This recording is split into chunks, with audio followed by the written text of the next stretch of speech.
I'm not even sure where to start. I could talk shit about this game for an hour and still feel like I haven't fully expressed my disgust with this game.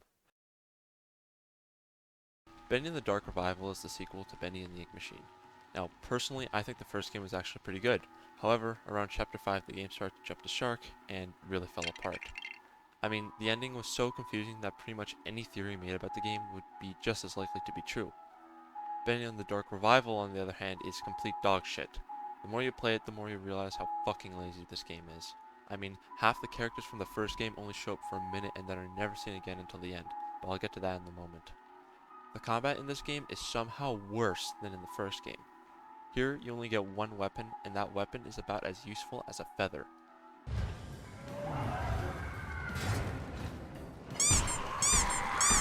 The catch, though, is that you can upgrade it 3 times, but they're all pretty much useless.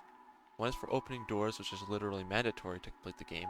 The second makes it more powerful for like 2 seconds, but then you need to charge it up after 3 uses. And the last upgrade stuns these guys called Keepers, who are super easy to avoid in the first place. You also get these abilities, which are somewhat cool. You can do stealth kills on unaware enemies to get health, which is nice, especially combined with your flow ability, which allows you to teleport forward a short distance. And the last one is fast travel, which could have been implemented better, but is mostly fine as it is.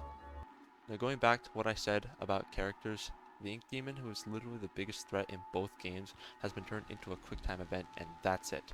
He doesn't chase you or anything, instead you get a pop-up that says, if you don't hide in like 5 seconds you will die. It's especially disappointing because he got a really cool design. I mean, look at this thing. He's got hoofs. What more do you want? He's got hoofs. Oh yeah, he also has a voice now, which is so fucking terrible. Look, I'm gonna recreate it right now. Hold on.